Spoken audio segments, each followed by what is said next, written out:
Have you guys seen this viral clip? It's about queer or gender.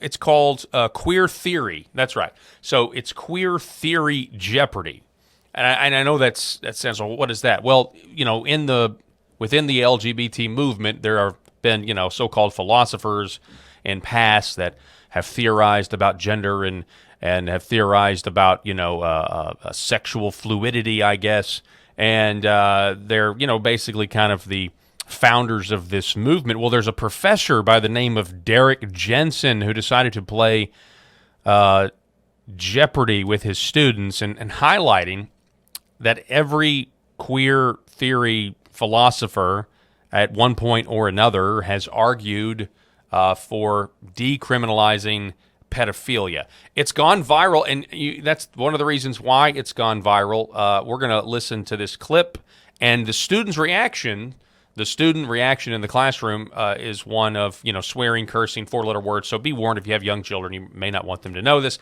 But this guy is courageously exposing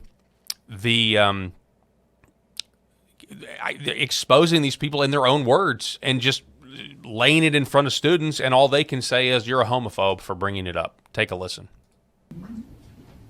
There is a long correlation between anarchism and pedophilia and support for pedophilia. Wait.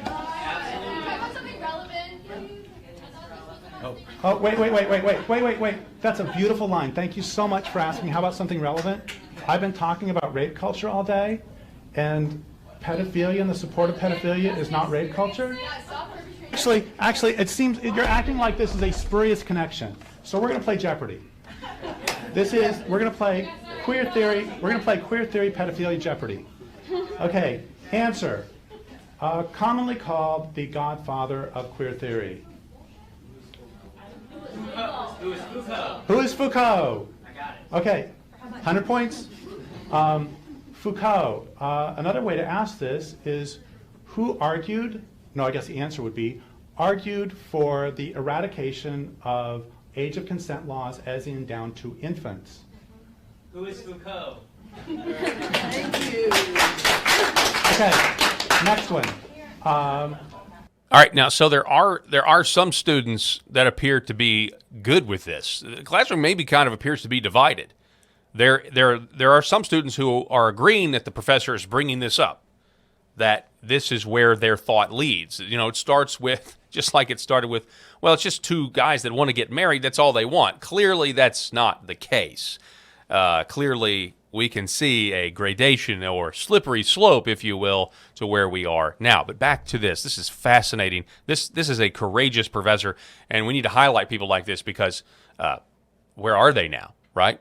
Where are they? Most of them are gone. They're not courageous, or if they do what he does, they get fired. We'll see. Hopefully that doesn't happen to him. The author of the founding document of queer theory. Who is Gail Rubin? What percentage? No, the answer is 50%. Question is? The amount in that article that was a defense of pedophilia, specifically, quote, boy lovers, so men and boys. Oh.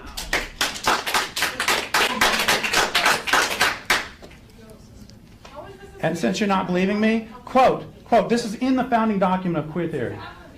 Like communists and homosexuals in the 1950s, boy lovers are so stigmatized that it is difficult to find defenders of their civil liberties, let alone for their erotic orientation. That's in the founding document of queer theory. I'm sorry, I'm using facts. A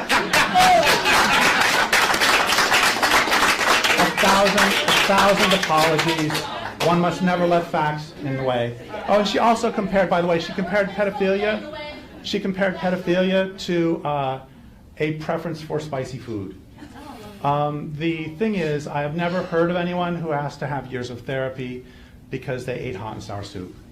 Okay, so up to 200. Now it is pedophilia and queer theory for 300. That would be author of Macho Sluts. Author of Macho Sluts and Public Sex. Pat Califia. Derek Jensen is an eco-fascist. Wait. What was it somebody said? Stay relevant.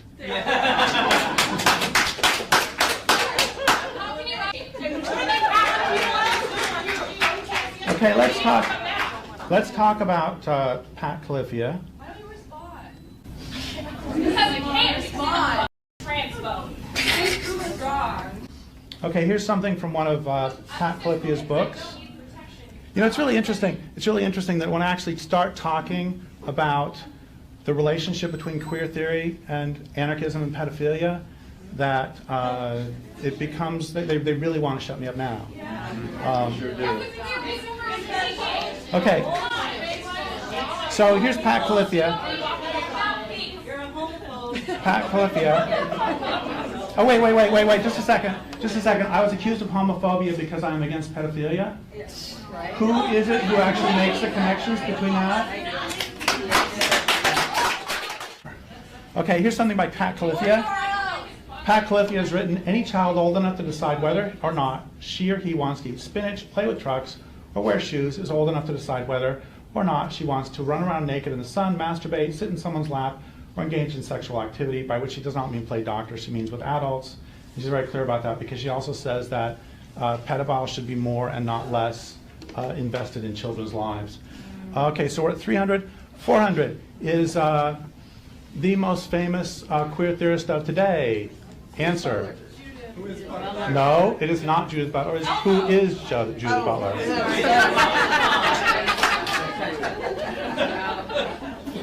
Okay, Judith Butler is the most famous queer theorist of the day. We see you, all of you supporters here, who do not care about trans people's lives. Every person here supports their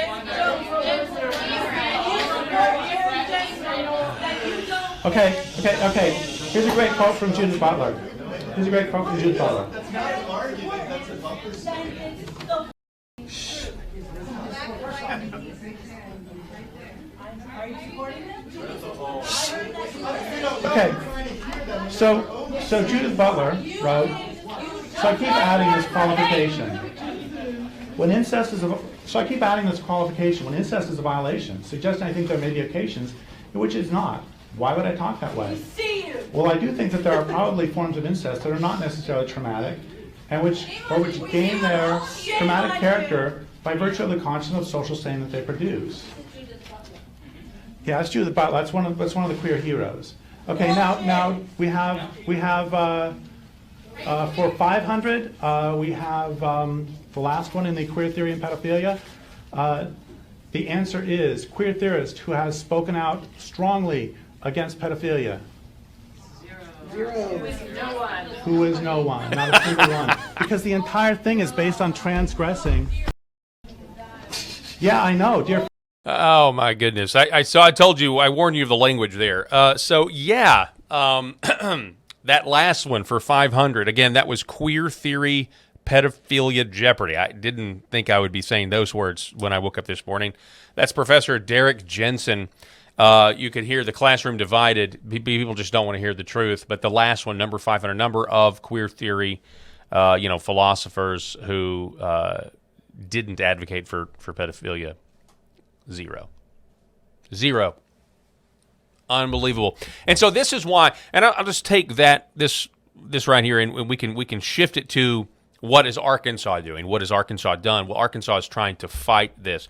But a lot of Arkansas politicians, I think, even need to know this. They need to see this. They need to know where this ideology is coming from. We need to study this like we are at war, because we very much are at war, and the people we're trying to protect are our children. Our most precious resource, our most precious thing, are our children, and they rely. And as we talked about before, they have a demographic problem, and so they have to do the education. They have to infiltrate the education. They have to create new converts because they themselves are just not having children, and then they're having surgeries that just actually make it impossible to do so. So. Here in Arkansas, we are passing laws that are stopping this nonsense from being legal, because it shouldn't be legal for children. I actually think it shouldn't be legal at all for anybody. But look, I can triage this, and we can try to save it, just like we did with abortion. for years. We're going to try to do as much as we can to save as many lives as we can. And that means passing state laws, knowing that the activist judges are going to throw them out. And then eventually, what happened? You know, you have the Dobbs decision that, to me, comes out of nowhere. Never really expected that happening. What a blessing. You know, and they may need to change when Pride Month is, by the way, in June. They may need to change it because that's also when all the Supreme Court decisions get released. And the Supreme Court right now is made up of a lot of conservatives, or I would say originalists for the most part. And so every June now, every Pride Month, there's going to be potentially a Dobbs-like decision, an affirmative action-like decision that happened, you know, the other week.